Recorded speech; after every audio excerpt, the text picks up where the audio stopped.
The rain had stopped just before dawn, leaving a wet sheen over the quiet suburban street. Drizzle still clung to the oak leaves, catching the early morning sun in beads of light. Marcus stood at his kitchen window, mug of black coffee in hand, watching the neighborhood he'd moved into only a year ago. The houses were neat, their lawns trimmed with almost military precision. On the surface it looked peaceful, but he had felt the undercurrent from the day he arrived. Long stares, clipped smiles, whispered complaints about rules. It was the kind of place where people wrote anonymous letters about the color of your mailbox. Marcus was a man who liked order, but he didn't like bullies.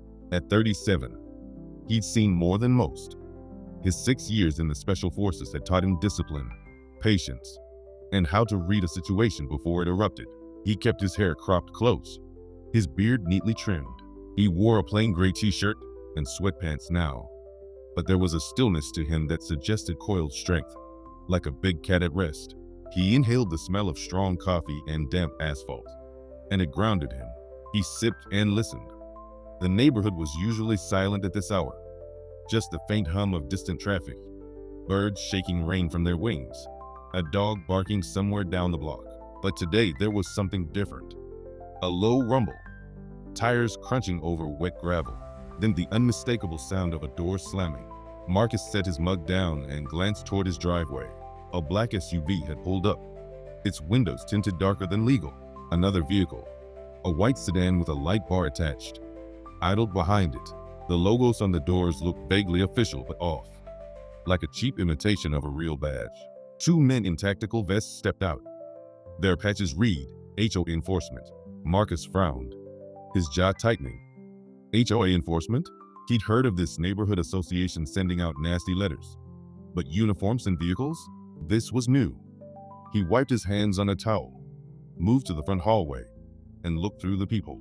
One man was tall, pale, with a buzz cut and mirrored sunglasses, even though the sky was still gray.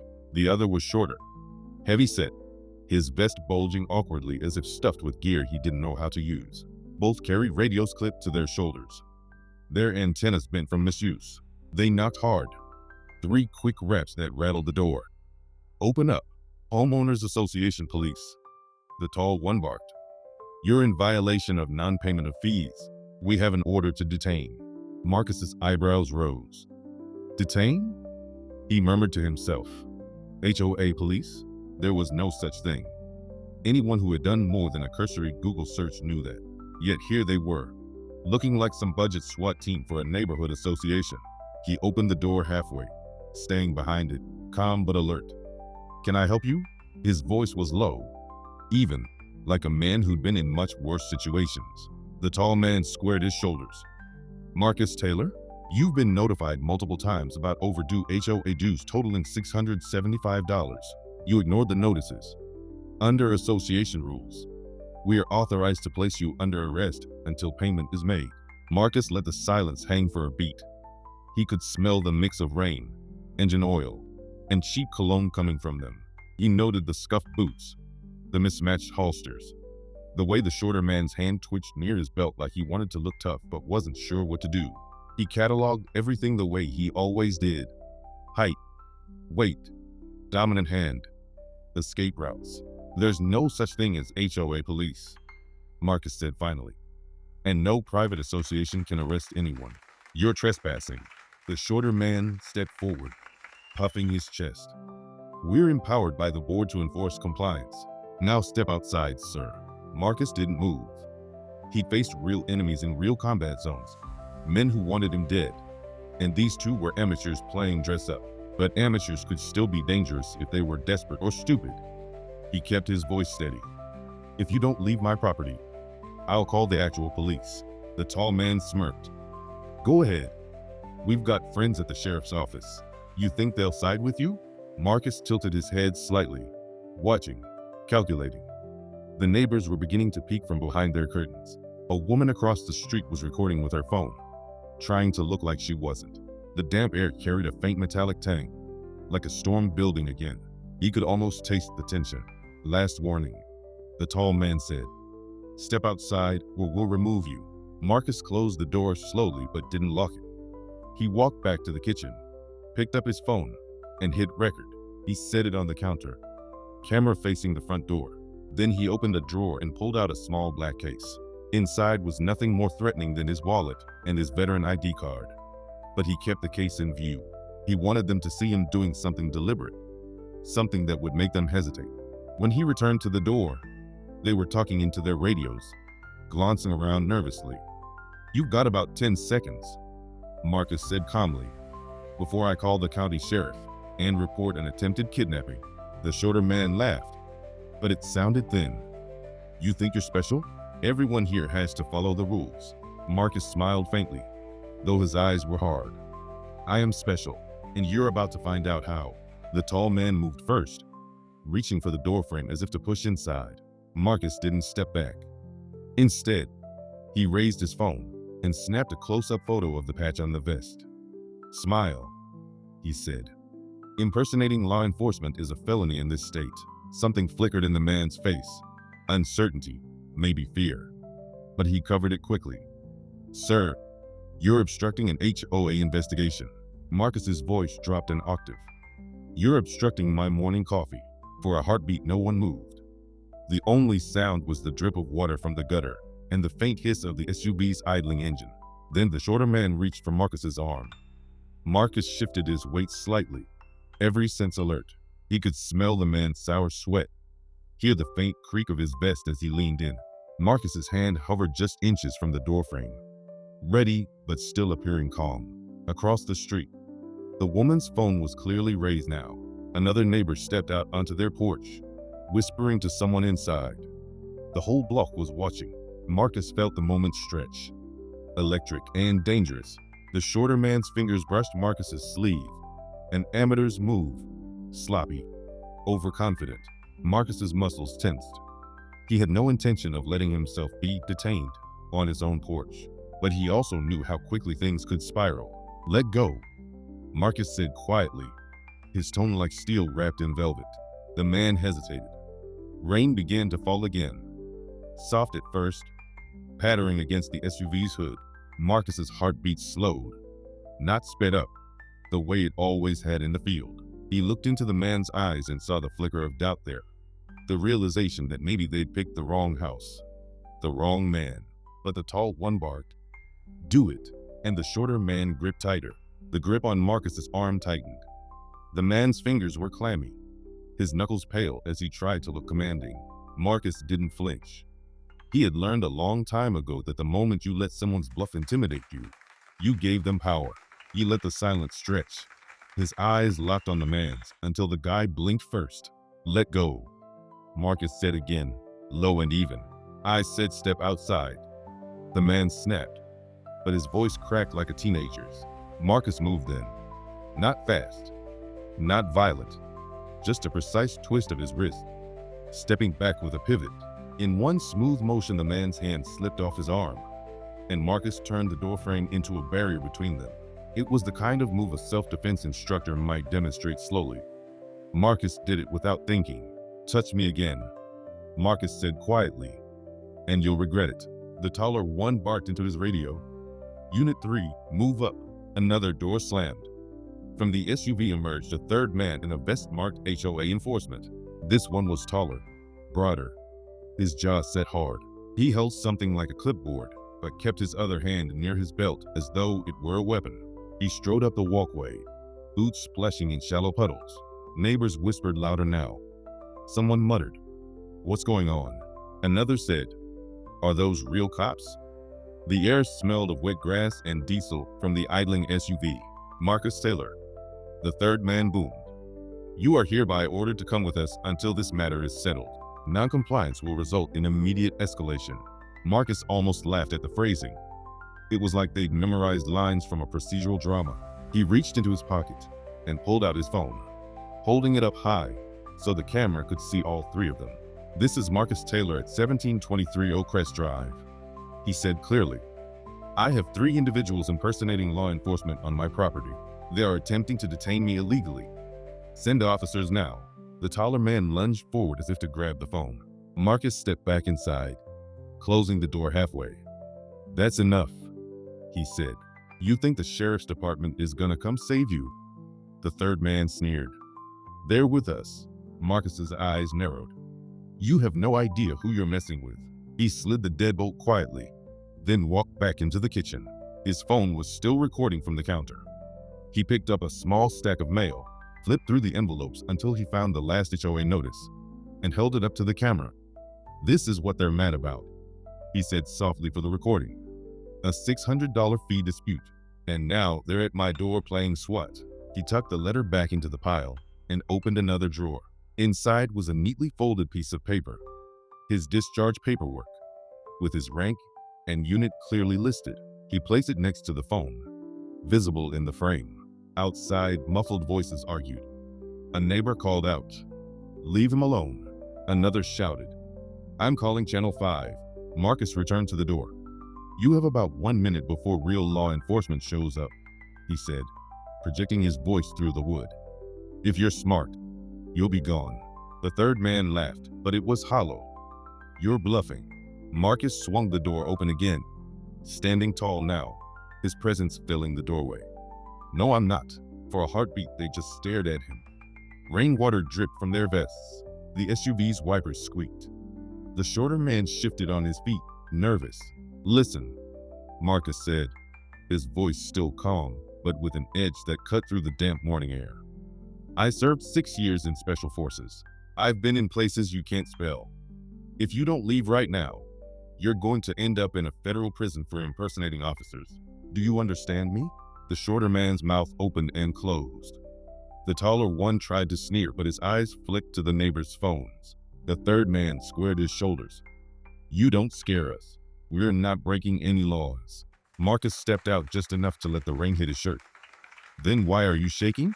he asked quietly. The third man's nostrils flared. "Grab him." The shorter man moved again, but slower this time, like he wasn't sure. Marcus's hand came up, palm open, a universal stop signal. "Don't," he said softly. "Not unless you want to get hurt." Something shifted in the air. It wasn't loud, but it was like the whole street was holding its breath. Marcus's voice had that quality soldiers get, the command tone that cuts through chaos. The shorter man froze. A siren wailed in the distance. Not close yet, but approaching. The tall man looked over his shoulder. "We're not done here," he hissed. "You're done for today," Marcus replied. The third man turned, muttering into his radio. "Fall back. We'll handle this another way." They began retreating toward the SUV, but slowly, like they wanted to save face. The shorter man glanced back at Marcus, then at the neighbors filming. The rain came harder now, tapping on the mailboxes and the hoods of cars. Marcus stayed in the doorway, his phone still raised.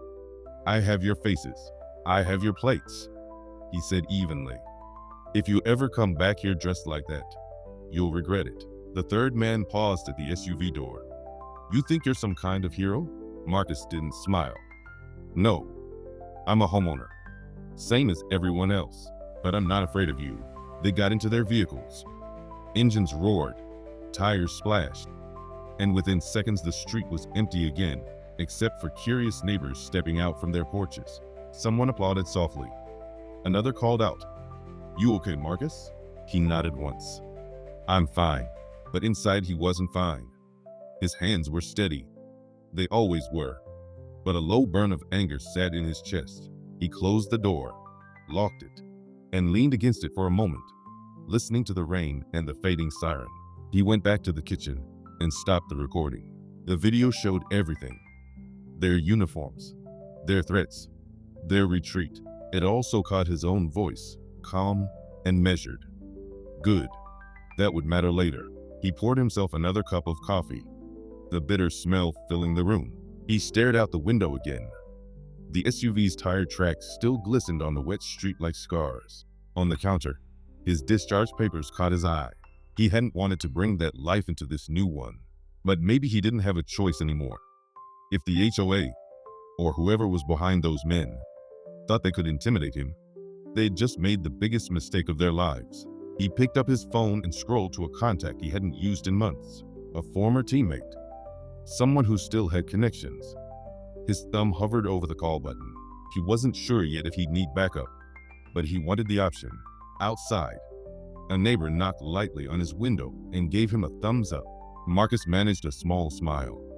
"Thanks," he mouthed. He set the phone down, rubbed his face, and took a deep breath. The smell of rain and coffee mixed with the metallic tang of adrenaline still fading from his blood. Somewhere inside him, an old instinct stirred. The part that plans, that anticipates, that prepares for a fight before it starts. They'd be back. And next time, they might not run when the sirens sounded. He looked again at the SUV's disappearing tracks, then at the pile of HOA letters. A plan began to form. Marcus sat at the kitchen table long after the engines faded, and the neighbors drifted back inside. The coffee had gone cold, but he didn't drink it. He stared at the HOA notices spread like evidence across the wood surface. Each letter carried the same tone. Bold red warnings, legalese mixed with threats of fines, liens, and mandatory compliance. None of them mentioned arrest. None had any legal authority beyond property liens. So who had sent those men? He picked up his phone again and scrolled to that old number. He hesitated only a second before pressing call. It rang twice. A familiar gravelly voice answered. "Taylor. Been a long time." "Too long," Marcus said quietly. "I might have a situation." "Talk to me," Marcus explained in clipped sentences. The fake cops, the vests, the SUV, the bogus arrest threat. The line was silent for a beat. Then his old teammate said, "That's not HOA. That's some private outfit. Could be security contractors moonlighting. Could be a scam. They knew my name, my address. They had a third guy. Looked like he was in charge." "You got footage?" "Yeah. Send it. I'll run faces." Marcus sent the video. The file uploaded slowly over the Wi-Fi, the little bar crawling forward. He stared out the window as it sent, watching rain trace crooked paths down the glass. "You still keeping sharp?" his friend asked. "I try not to need it." A low chuckle. "Might be time to dust off the old skills." Marcus ended the call, slid the phone across the table, and rubbed his temples. He didn't want this. He'd left the service to find quiet. He'd bought this house with the savings from deployments and the hope of normalcy. But normalcy had just shown up with fake badges and tactical vests. A ping broke his thoughts. A text from his friend. "Got a hit on the tall one. Name's Kyle Benton. Former mall security. Fired for excessive force." Another ping. Shorter one. "Eddie Price, no law enforcement history, private repo company sued twice." A third ping. Third guy not in any database yet. Careful. Marcus stared at the screen. So they weren't cops. They weren't even real security. They were wannabes. But wannabes backed by someone with money. Someone who thought intimidation would work. He stood, poured the cold coffee down the sink, and opened a cabinet above the fridge. From the back he pulled a small metal box. Inside lay a folded set of papers, a thumb drive, and a challenge coin from his unit. He hadn't touched it in years. He turned the coin over in his fingers. The weight of it steadied him. His mind ran through options. He could call a lawyer. He could go to the sheriff's office himself. He could call a press conference. But something told him this was bigger than a simple misunderstanding. If they were bold enough to show up like that once, they'd try again. He opened his laptop and started digging. The HOA's website was flashy, but thin on actual information. The board members were listed by first name only. Greg, Susan Allen. No photos. The mailing address went to a P.O. box. He dug deeper, cross-referencing property records, business filings, anything he could find. After an hour, one name surfaced repeatedly in the filings. Gregory M. Landry, president of the HOA, former real estate developer, several lawsuits for fraud and misrepresentation. Marcus leaned back. Greg Landry. He'd heard the name once. At the last HOA meeting he'd been pressured to attend. A slick man in a suit, shaking hands and smiling like a politician. Marcus remembered the way Landry's eyes had lingered on him. When Marcus raised a question about the budget, he felt the old instinct again. The need to know the terrain, map the enemy, prepare for the strike. He texted his friend back. Need background on Greg Landry, HOA president. Another ping. On it. It was late afternoon by the time Marcus finally stepped outside. The rain had stopped again, leaving the air heavy and damp. He walked to the curb, crouched, and looked at the marks the SUV had left in the mud. He snapped a few photos. Across the street, the woman who had filmed earlier came out, holding a leash attached to a small terrier. "You okay?" she asked, hesitant. "I'm fine," Marcus said. "Thanks for recording.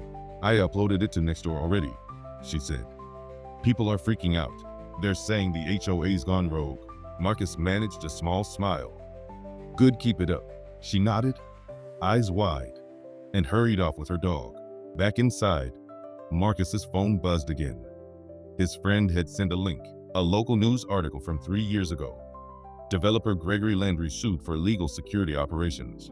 The article described how Landry had hired unlicensed guards to patrol a different subdivision he owned, outfitting them in uniforms that mimicked police. The lawsuit had been settled quietly. Marcus exhaled slowly. There it was, the pattern. He closed his laptop and went to the closet under the stairs. From a high shelf, he pulled down a black duffel bag. Inside were items he hadn't planned to use again. A sturdy pair of boots, tactical gloves, a compact first aid kit. Not weapons, not yet. Just tools. He set them on the floor and stared at them for a long time. Then he took out his phone and opened a new app, one he hadn't touched since his last deployment. It was a secure messaging platform, encrypted end to end. He typed a message. "Need eyes on a small town HOA turned private militia. Might need backup." He sent it to 3 contacts. All of them were former colleagues. All of them owed him favors. By evening, the messages had been read but not answered. He wasn't surprised. They'd want to vet the situation first. Marcus heated up a frozen dinner, but barely tasted it. His mind replayed the morning in crisp detail. The knock, the fake badges, the grip on his arm. Each moment felt like a spark on dry tinder. As darkness settled over the neighborhood, porch lights flicked on one by one. Marcus sat by his window, watching. A silver sedan he didn't recognize cruised slowly down the street, headlights off until the last moment. It paused near his driveway, then rolled on. He snapped a photo through the blinds. His phone buzzed with a new message from his friend. Landry owns a security LLC called Sentinel Group. No license, no oversight. Same guys you saw today. He's been building a database of problem homeowners. He's done this before. Marcus typed back. Got it. Another message. You're on his list now. Marcus set the phone down and stared at his reflection in the dark glass. He saw the calm soldier he used to be, not the quiet homeowner he tried to become. He felt a slow churn of anger mixing with something colder. Focus. This wasn't just about a fee dispute anymore. This was about someone trying to make an example out of him. And Marcus had never been anyone's example. He stood, stretched, and began to pack the duffel bag. Not with weapons, not yet, but with the things a man needed when he expected trouble. Outside, thunder rumbled faintly on the horizon. The morning sun was sharp and unrelenting, casting long, golden lines across the living room floor as David paced back and forth. He could still hear the echo of Thomas's words from the day before. "We're watching you, David," as if the man had whispered it into the walls. The air in his house felt heavy, charged. Outside, somewhere beyond the blinds, a car engine idled too long, and David's instincts told him this wasn't just a neighbor pulling into a driveway. He took a slow breath, his fingers brushing against the edge of the counter where a framed photo of him and his unit stood. Sand, camouflage, sweat, and laughter. The desert had been clearer than this. He moved to the window and pulled back a sliver of the curtain. A black SUV sat across the street, angled slightly toward his house. He could see 2 figures inside, one pretending to scroll on a phone, the other glancing up at the house every few seconds. Their posture was all wrong for volunteers or HOA board members. This was surveillance. It was too early for normal people to be sitting in parked cars. His heart rate slowed, not sped up, the way it did before missions. Old training rising up through muscle memory. A knock hit his front door. 3 quick, 2 slow. He stiffened, then relaxed. That was Marcus's knock. He opened the door, and Marcus slipped in, his face tight with worry. "You weren't answering your phone," Marcus said quietly, glancing at the window. "You see the SUV?" "Yeah," David said. "They're escalating. Marcus dropped a manila folder onto the table. You were right. Thomas and his crew filed a bogus lien on your property yesterday, claiming you owe them back fees for 5 years of neighborhood security assessments, total $89,000. They're setting up a paper trail to justify an arrest. David stared at the papers, the language cold and officious. He flipped through it, noting the seal, not official, a cheap imitation. This isn't just harassment. They're trying to break me legally. Marcus lowered his voice. I heard through a buddy at the county clerk's office. These guys aren't just HOA bullies anymore. They're linked to a private security company, the kind that trains out at that abandoned airfield east of here. They've been recruiting ex-cops. If they roll up on you, they're gonna look like real cops. They'll have fake badges, tactical gear, the works. David's jaw clenched. Fake HOA police. He could taste the bitter humor of it. They're about to make a very real mistake. Marcus shifted, uneasy. Look, man, I know what you're capable of, but if they're trying to bait you, you gotta play this smart. You go full special forces on these guys. They'll twist it in court. David nodded slowly. I'm not looking for a fight, but I'm not letting them drag me out of my house either. The knock came again. Not Marcus's this time. Loud, insistent. David motioned Marcus into the back room and moved toward the door. Through the peephole, he saw 2 men in dark uniforms. The patches on their shoulders bore a golden emblem with Neighborhood Enforcement Division embroidered around it. Their belts carried holsters, radios, zip ties. One held a clipboard. The other rested his hand on his weapon like he wanted David to notice. Mr. Johnson, the one with the clipboard called. This is Officer Harkins with the Neighborhood Enforcement Division. You're in violation of HOA Article 14, Section C. Step outside so we can clear this up. David opened the door halfway, his face calm but eyes hard. You're not cops. This isn't a police department. The man smiled, showing too many teeth. Sir, we have a warrant signed by the HOA board. You've ignored multiple notices. We're authorized to detain you for non-payment of mandatory fees. That's not how the law works, David said quietly. You're trespassing. The second man shifted his stance, his hand brushing the butt of his gun. Sir, step outside now. Don't make this harder. David's eyes flicked to the driveway, where the black SUV doors were opening. 2 more men stepped out, dressed similarly, moving up the walk like a unit. This wasn't a visit. This was a snatch. He leaned against the doorframe, forcing his voice to stay even. You got a real warrant from a real judge? The man with the clipboard held up a paper, angled so David couldn't read the details. This is all we need. No, David said, and then louder. Leave my property. One of the men lunged forward, trying to push the door. David slammed it shut, locked it, and moved back fast. He could hear them outside, voices low, tactical. Front entry secure, going around back. He felt the house shift around him like a battlefield. He reached under the hall table, pulling out the duffel bag Marcus had once joked about, his just-in-case kit.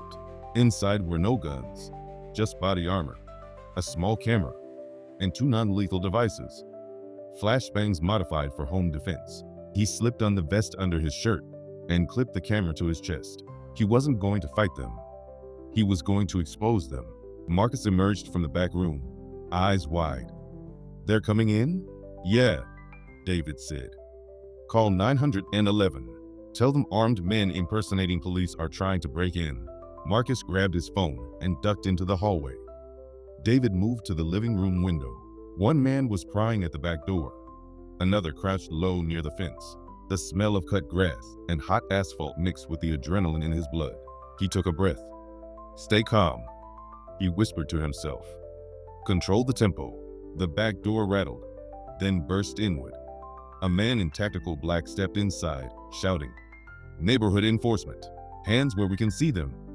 David was already behind the couch, camera rolling. You're trespassing, he said clearly. This is all being recorded. The man swung his weapon, a taser.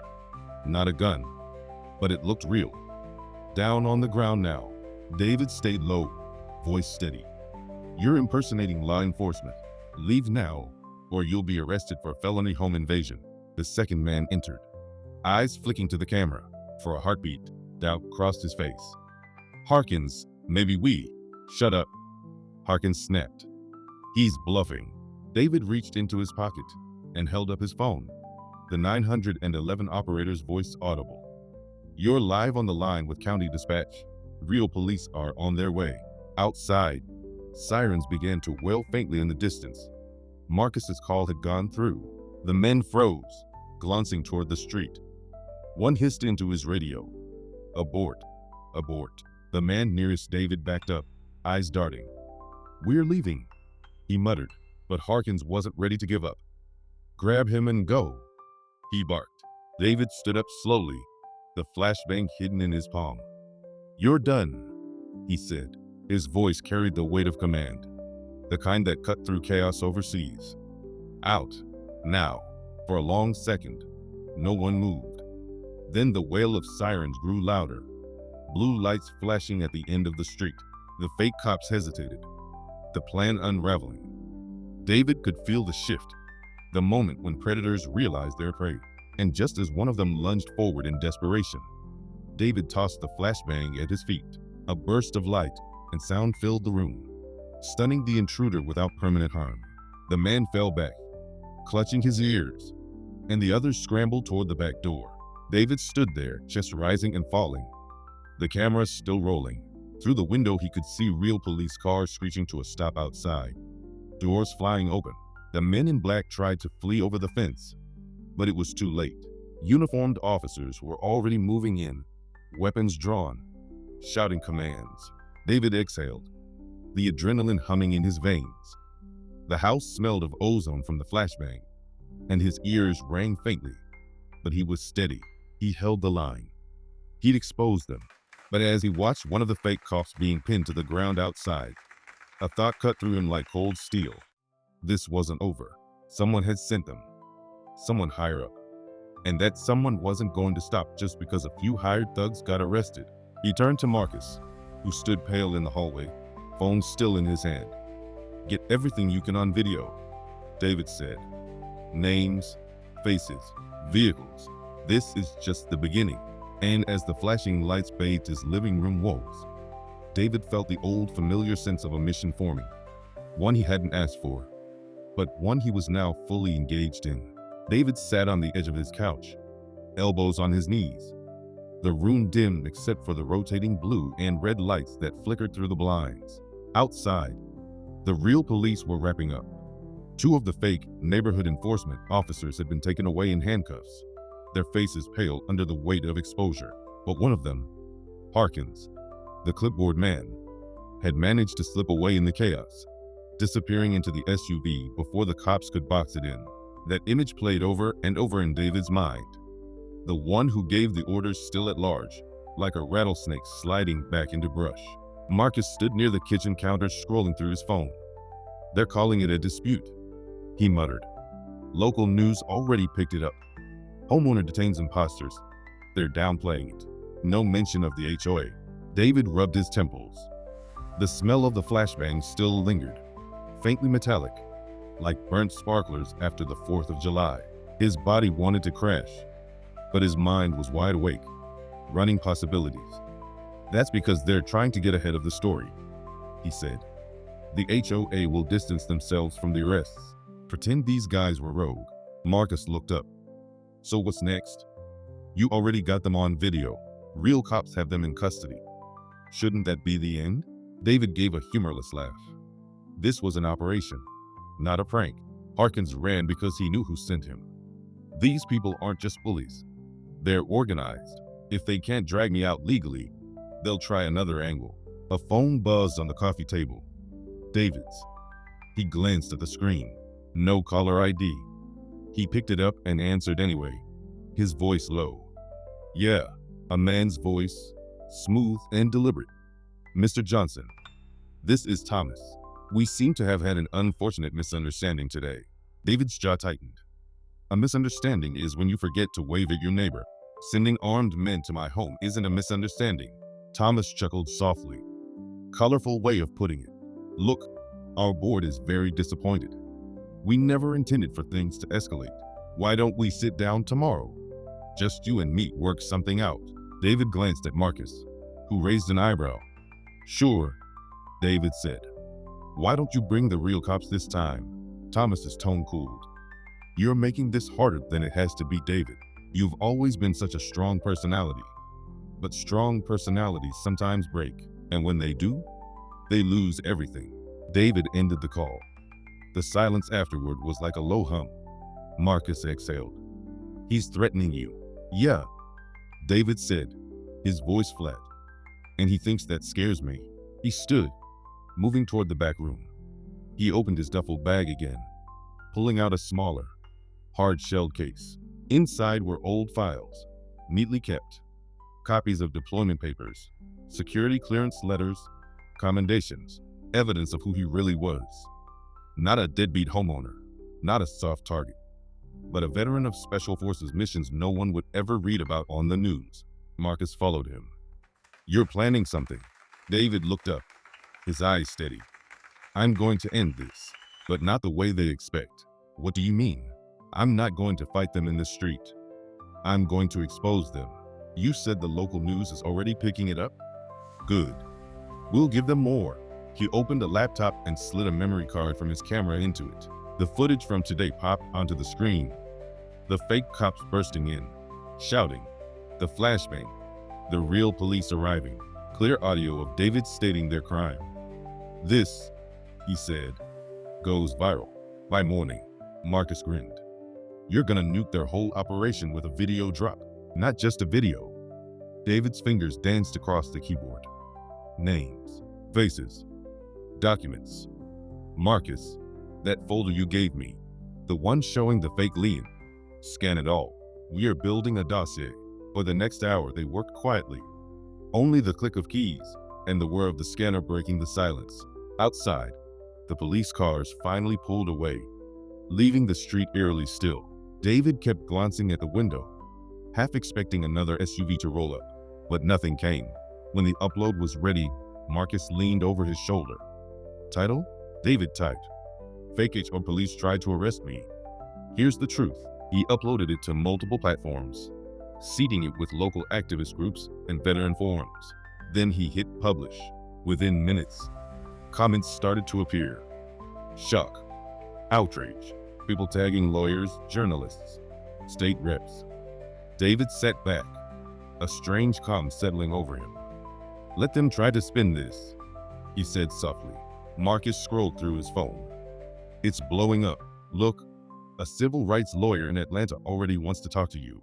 But even as the notifications poured in, David's instincts itched. This was too easy. He knew how people like Thomas operated. They wouldn't just watch their empire crumble online. They'd counterstrike. As if on cue, a car door slammed outside. David and Marcus froze. Through the blinds, David saw a figure walking up the path. A woman this time, tall, with a neat blazer and a briefcase. No uniform. She knocked on the door lightly. David opened it a crack. Can I help you? She smiled politely. Mr. Johnson? My name is Erica Miles. I'm an attorney representing several homeowners in this community. They've asked me to offer a settlement. If you agree to remove your video, all alleged fees will be waived, and we'll issue a public apology. David studied her. Her posture was calm, but her eyes flicked past him, taking in the interior. Who hired you? He asked. I'm retained by the HOA board. David opened the door wider, letting her see the camera still clipped to his vest. This conversation's being recorded. Her smile faltered. Mr. Johnson, I urge you to think carefully. Publicity can be unpredictable. You don't want your past to be dredged up. My past? David's tone sharpened. You mean my service record? Go ahead. Dredge it. She hesitated. This is your one chance to make this go away. David leaned closer.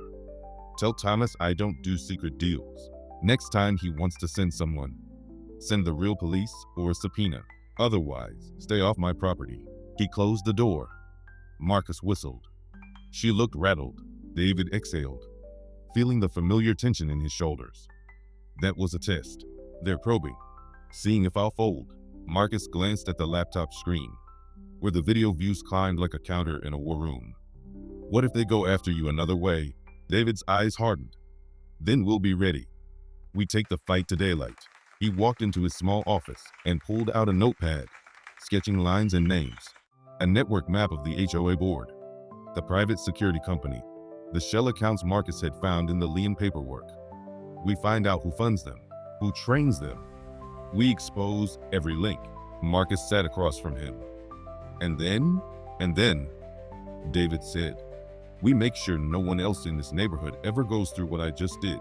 He tapped the notepad with his pen, the shape of a plan forming, not a raid, not an ambush, but an operation of truth. The same discipline he used overseas, but now applied to a different battlefield, one of public opinion, legal filings, and media pressure.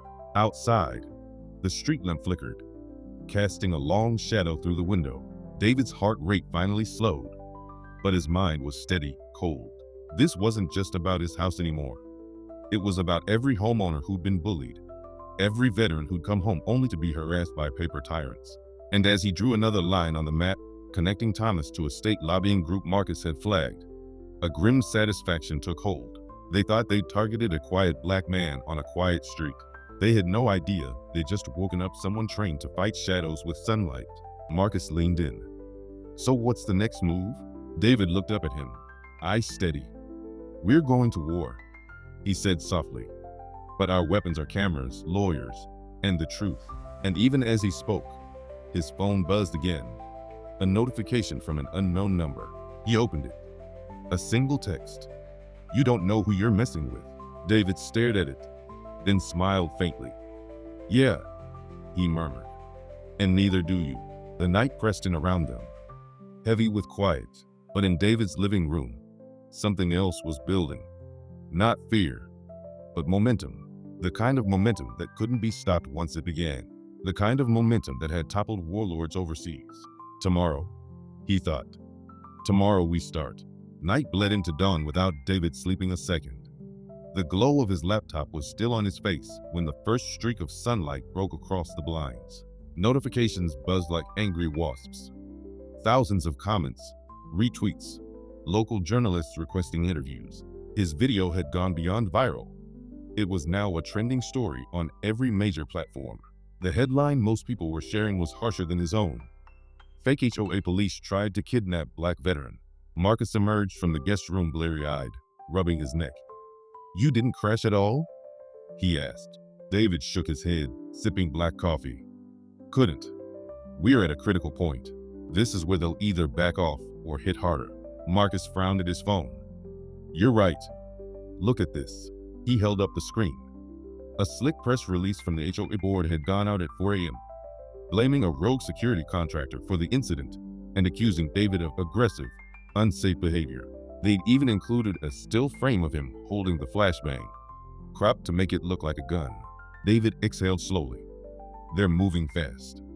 This is their counteroffensive. They'll try to paint me as the aggressor. Marcus paced. But the video shows the whole thing. People believe what they're shown first. David said quietly, we have to change the terrain, not just play defense. His phone rang again, this time a known number. Ms. Carter, he said when he answered. She was a civil rights lawyer out of Atlanta who had messaged him through Twitter the night before. Mr. Johnson, she said briskly, I watched your footage. It's airtight. Impersonating a law enforcement officer is a felony. And those liens? Fraud. If you want, I can file a federal civil rights lawsuit before noon. David hesitated only a moment. Do it, he said. Name Thomas personally if you can. Already working on it, she replied. And Mr. Johnson, be careful. Men like this don't like being exposed. He ended the call, his stomach taut. The house was quiet but charged, like the air before a storm. By mid-morning, 2 news vans were parked on the street. Reporters milled about, cameras on tripods, waiting. David drew the blinds. We're not doing interviews from my porch, he muttered. Marcus glanced up from his laptop. I traced the LLC behind the security company. You're not gonna like this.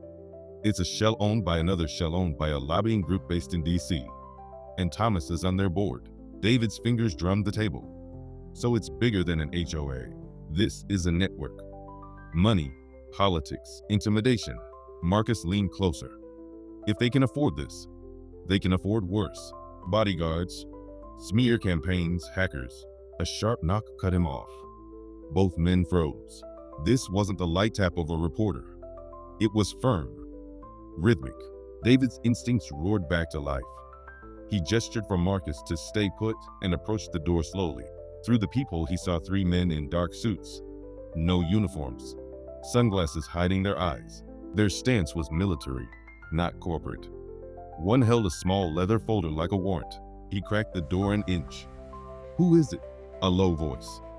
"Mr. Johnson, we're with the county sheriff's office. We have some questions about an ongoing investigation." David's lips twitched into a mirthless smile. "Really? County sheriffs show up in suits now?" "Sir, please open the door." David didn't. "Slide your ID under the door." Silence. Then the man said, "We are not playing games." "I'm not either," David replied. He reached up, flipped on the exterior security camera he'd installed last night. "You're on live stream," he said loudly. The men shifted, their body language tightening. The one with the leather folder muttered something David couldn't hear. Then they stepped back from the porch and conferred in low voices. Marcus whispered from the hall, "These guys are not deputies." David nodded slightly. "They're testing again, seeing if I'll crack." Then, with a burst of sudden movement, one of the men tried the door handle. Locked. Another moved toward the side of the house. David moved fast. He snatched his phone, hit speed dial for Ames Carter. "They're here," he said. "Fake sheriffs now. 3 of them. Call 911 immediately," she said. "And do not open the door." He did. As the operator answered, David spoke loudly enough for the men outside to hear. "This is David Johnson at address. 3 armed men impersonating law enforcement are attempting to enter my home." The operator's calm voice was a thread of normalcy. "Officers are en route. Stay on the line." The men outside paused, hearing him. One barked, "Open the door or we'll force entry." David set the phone on speaker and stood behind the door, his voice iron. "Any attempt to enter will be recorded and prosecuted. Real deputies are on their way right now." Blue and red lights appeared at the end of the street. Real ones this time. Sirens wailed. The 3 men outside cursed and retreated to a waiting black SUV. It roared off just as a marked patrol car rounded the corner. David watched from the window as the real deputies stopped, questioned the reporters, then took his statement. He showed them the video footage from his security camera. "You can see their faces," he said. "They claim to be from your office." One of the deputies swore under his breath. "Those aren't ours. This is serious. You might want to relocate until we get this figured out." David shook his head. "I'm not running from my own house." After they left, Marcus sat down hard on the couch. "This is insane, man. They're escalating like you said. What's the endgame?" David's eyes were dark, steady. "They want me to lose control. Snap. Give them something they can use to paint me as violent. Then what do we do?" David straightened. "We go public. Bigger. Live stream everything, no edits, no context for them to twist." By afternoon, he had set up multiple cameras around his home, feeding directly to a secure server Ames Carter had arranged. The footage rolled continuously. Sound and video. A banner at the bottom of his stream read, "Live. Black veteran harassed by fake HOA police." Viewers poured in by the tens of thousands, leaving comments, sending support. Inside, David moved calmly, but with a predator's focus. He laid out documents on the table. Thomas's connections, the shell company, the fake liens. Marcus filmed close-ups. "This is your operation now," Marcus murmured. "No," David said. "This is a movement. They wanted a soft target. They picked the wrong manual." Night fell again. The glow of the live stream flickered in the living room. David sat facing the camera, speaking directly to viewers. "They tried to intimidate me with fake police. Twice. They tried to smear me online. But this is my home, my neighborhood, and I'm not alone. If this can happen to me, a veteran, imagine what they're doing to folks without a platform. We're going to bring them into the light." In the comments, viewers volunteered legal help, donations, watchdog tips. Someone posted, "I work at that lobbying group. DM me." David's phone vibrated. A new message from an unknown number. You won't survive tomorrow. He stared at it, then looked up at Marcus. They're coming again. Soon. Marcus swallowed. Then what? David's voice was low but steady. Then we finish this.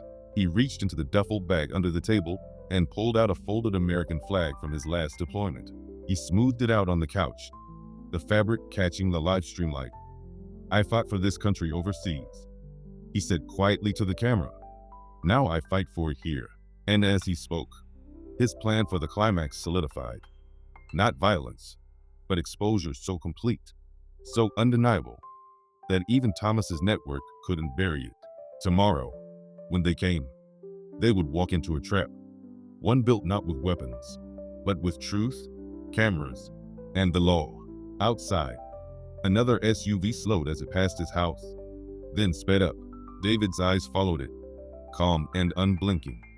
Tomorrow, he murmured again. Tomorrow we end this. The sun rose slowly over Pine Hollow, but the neighborhood didn't feel the same. The night before had been electric with tension and whispers. Neighbors peeked through blinds at the big, two-story house on the corner, where Marcus lived. News traveled fast. Videos of the fake HOA police being exposed by Marcus's hidden cameras were already circulating online. By morning, his name was trending.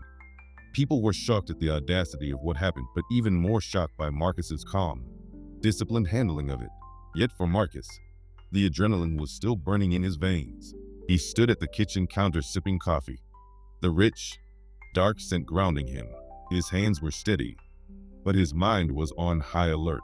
The previous night had been a battle without a single punch thrown. His training had kicked in, and he'd outmaneuvered them. But he knew the game wasn't over.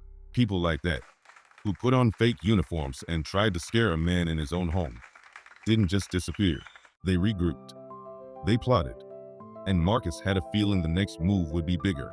Tasha came down the stairs, her eyes heavy but determined. You didn't sleep, she said softly. I slept enough, Marcus replied, though they both knew it wasn't true. She sat across from him. What happens now? That video is everywhere. People are talking about you. Some are calling you a hero, but others, she trailed off. Others think I'm a threat. Marcus finished for her. Yeah, that's the story of my life. Tasha reached across the table and touched his hand. You're not alone in this. He gave her a small smile. I know, but this isn't just about me. It's about them trying to send a message. Outside, a car slowed down in front of his house. Marcus's eyes flicked to the window. It was just a delivery van, but his instincts told him to memorize the license plate anyway. He was no longer just a homeowner. He was a target. Later that morning, Marcus's phone buzzed. It was David from the HOA board. Marcus, you've started something, David said without preamble. That video? People are furious. Some are calling for an emergency meeting. Others want to investigate the whole board.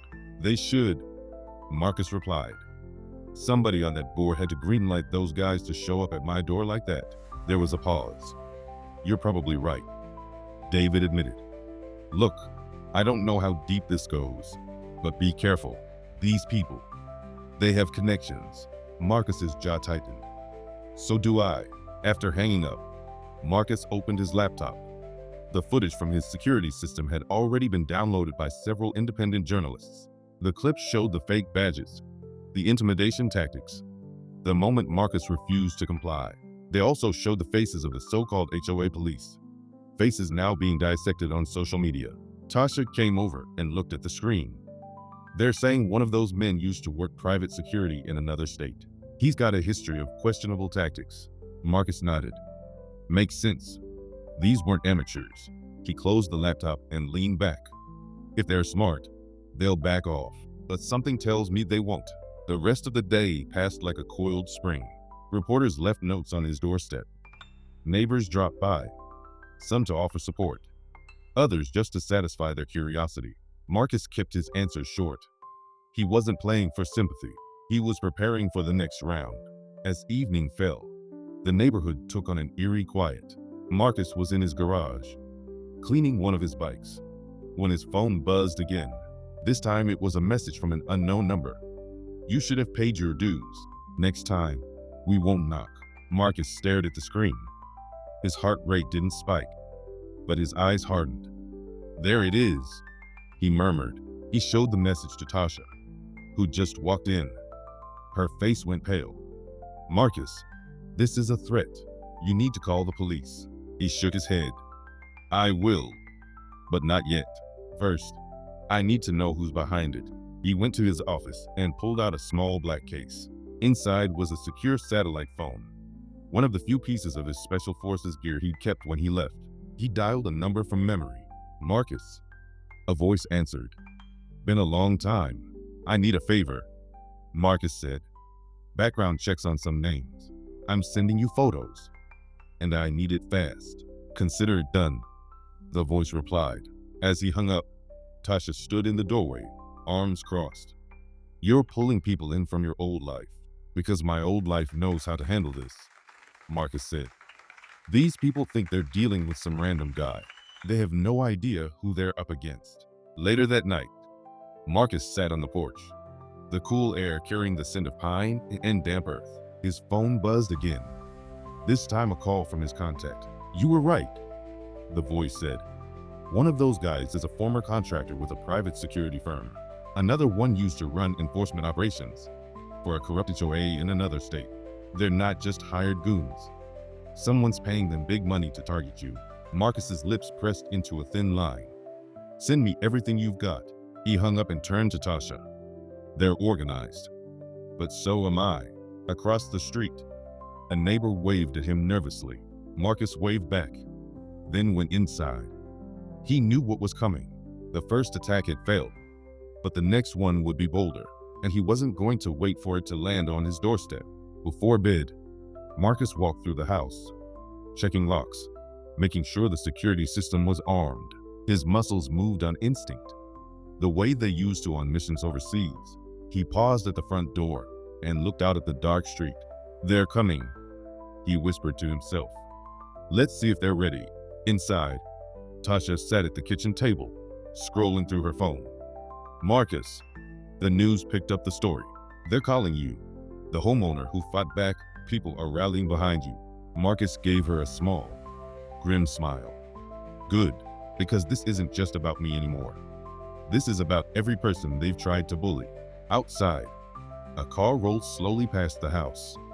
Marcus watched its taillights disappear into the night. The fight wasn't over. It was only just beginning, and he was ready. The sound of distant thunder rumbled across the sky as Marcus turned off the lights. He felt the storm building, not just in the clouds, but in the war that was coming to Pine Hollow. He had been trained for situations like this, but this one was different. This was his home, his life, his family, and he would protect it with everything he had. When he finally lay down, he kept his phone on the nightstand, screen glowing faintly in the dark. Another message blinked onto it.